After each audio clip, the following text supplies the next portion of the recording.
Oh hi, you caught me editing under some turbulent circumstances. Speaking of getting creative works done under tough circumstances, let's talk about Lock and Key. Comic tropes. Comic tropes.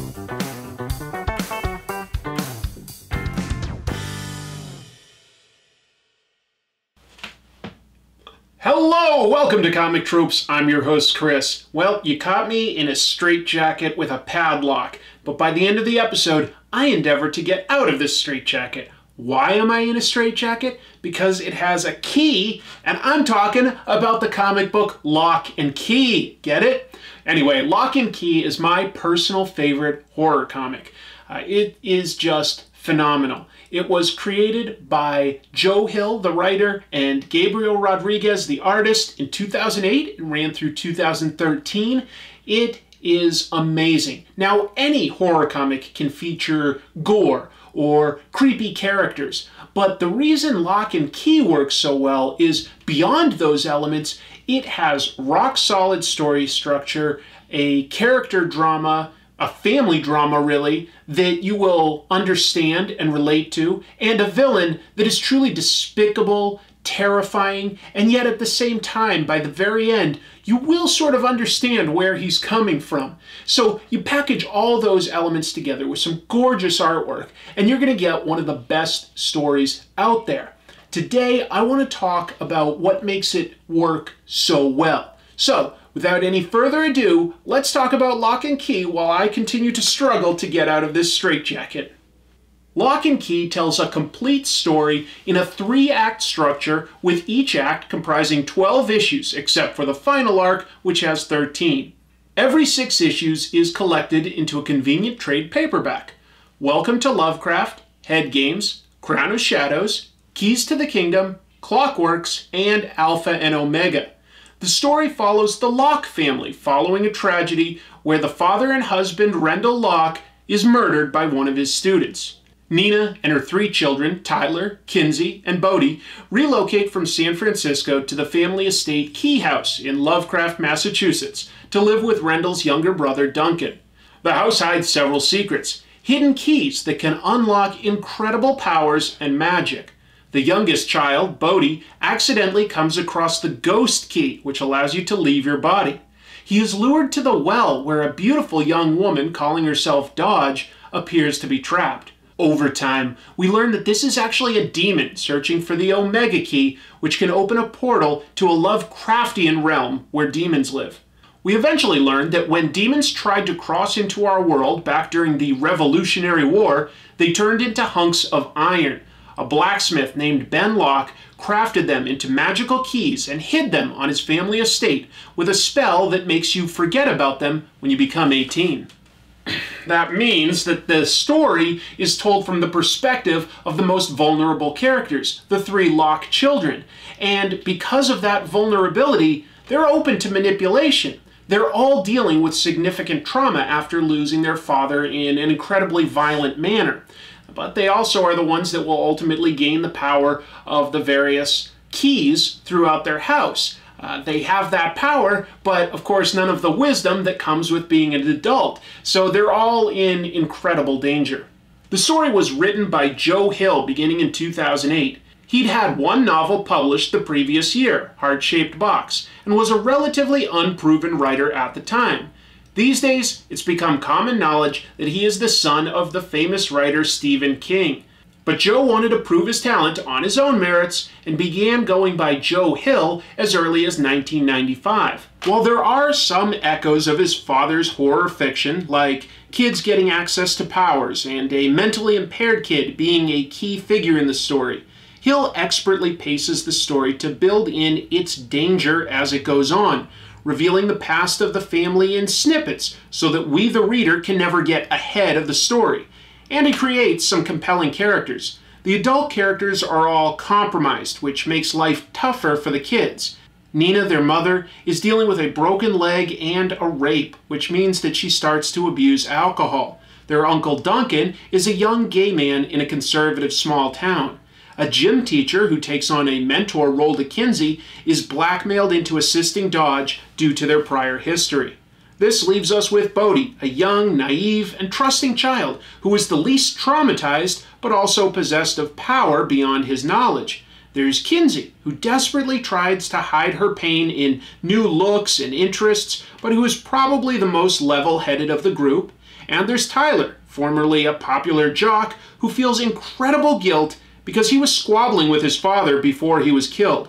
He's forced to grow up and become the man of the house years before he's ready. And yet, we end up liking all of these characters. They don't get so mopey that they become annoying. They're not dumb. They make smart decisions with the information they have. They're just in incredible danger. Another highlight in this series is the delicate and detailed artwork by Gabriel Rodriguez. He's a Chilean artist who has a background in architecture. His work can at first feel a bit cartoony, but each character is easily identifiable, very expressive, and his environments are a true treat. The elaborate key house always looks incredible, and it's shown in many different angles. Rodriguez's earliest work in comics was IDW's CSI adaptation, and they recommended him to Joe Hill when he was pitching Lock and Key. In his early years illustrating his comics, he was still supplementing his income with architectural design work. If you're familiar with either Joe Hill or Gabriel Rodriguez, it can be difficult to imagine them having a hard time breaking into the industry. I mean, they're both incredibly talented. One is the son of a very famous writer. The other has a master's degree in architecture. But it was tough for them to break into comics. No one had an easy path for them to break into the medium. So I find their passion and their perseverance incredibly endearing. Lock and Key benefits from a solid structure. This keeps characters developing across complex arcs, which keeps them interesting. The more we can relate to and like the characters, the more we care about them when they're in danger. That's what elevates okay horror to great horror. First, the books feature a 3-act structure, with the first 2 volumes laying out the characters, setting, and premise, before moving on to the next several volumes of Act 2, featuring our protagonists going up against the various threats that Dodge sends their way, both supernatural and human. The final act culminates in an epic confrontation. It also follows the classic hero monomyth, with the heroes moving out of their comfort zone, crossing a threshold into the supernatural world of the Keys, adapting to it and battling the literal forces of darkness, paying a heavy price, and returning home changed. The kids very specifically confront literal representations of their obstacles. Kinsey, for instance, uses the head key to remove her fear and sadness in an attempt to be a better version of herself. Tyler tries to cram knowledge to help and impress a girl and realizes that knowing something isn't the same as understanding it. He also has to face his father's killer, as well as the forces that sent him forth.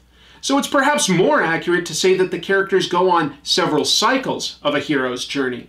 That said, one great aspect of Lock and Key is it has a fantastic ending. It's a finite series with a definitive ending.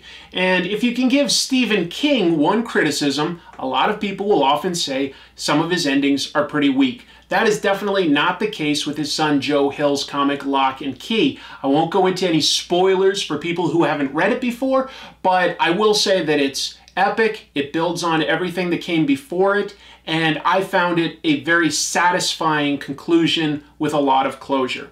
With all that said, the story can feature some incredible violence, and it doesn't shy away from showing us the results. One great aspect of Lock and Key is that beyond going up against supernatural threats, the real violence tends to come from very mundane and human dangers. For instance, Dodge manipulates Sam Lesser to murder Rendell Locke, and then, even when he's imprisoned, supernaturally breaks Sam free with nothing more than a pair of scissors. Sam gets himself free and is sent on a murderous path back to kill the Locke family. A deranged student with guns and knives is all too relatable a threat. Lock and Key doesn't shy away from showing us the carnage that Sam creates. I want to circle back to complimenting the artwork. Drawing kids is tough. It's especially tough to draw protagonists across 3 different ages, but Tyler, Kinsey, and Bodhi are all very believable kids. Gabriel Rodriguez excels at drawing identifiable kids that aren't just the artist drawing an adult smaller. And his architectural background benefits the story since the Key house is itself an important character. We see it from many different angles throughout the story, but it's always recognizable. The final thing worth mentioning is the villain. Heroes can only be as good as the opponent they have to overcome. The creature causing the chaos in this story is known by many names. Dodge, Lucas, Legion. He is utterly hateful. He insinuates himself into the Locke family, befriending each of the kids while manipulating them and the world around them. He taunts a mentally retarded boy. He sends a deranged child on a murdering spree more than once and then abandons him when the mission is over. He cruelly blackmails a teacher because he killed her abusive mother years ago and holds that over her as some sort of a favor.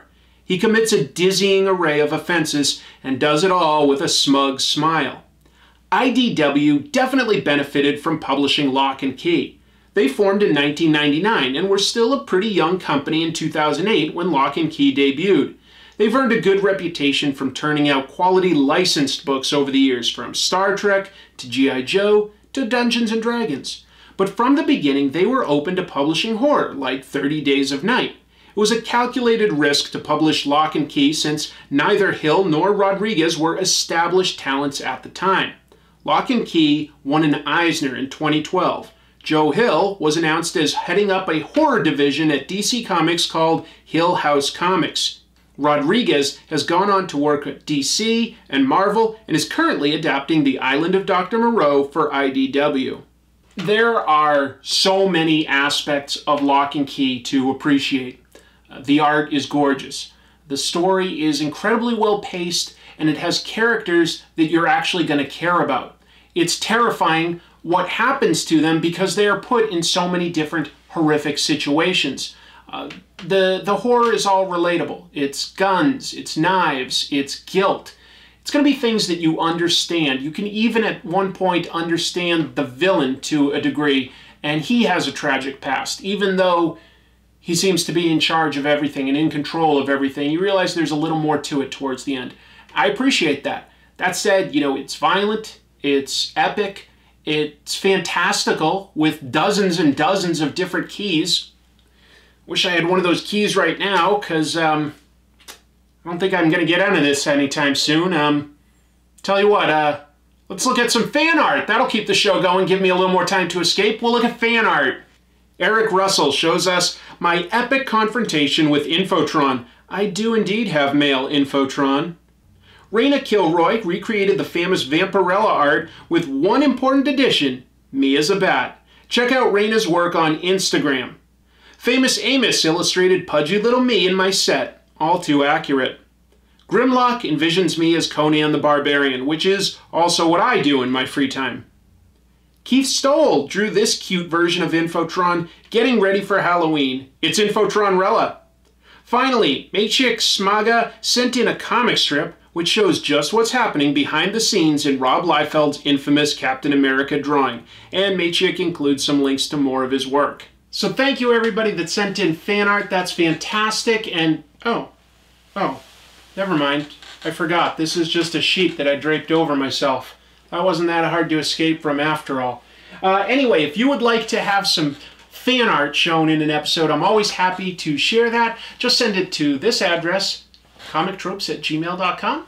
As long as it has something to do with comic tropes, I will include it. You can include any links. And then on top of that, I will actually draw a winner to win a Gachapon prize. This comes out of the Gachapon machine that was donated by Lunar Shine Source. So let's take a quick look here.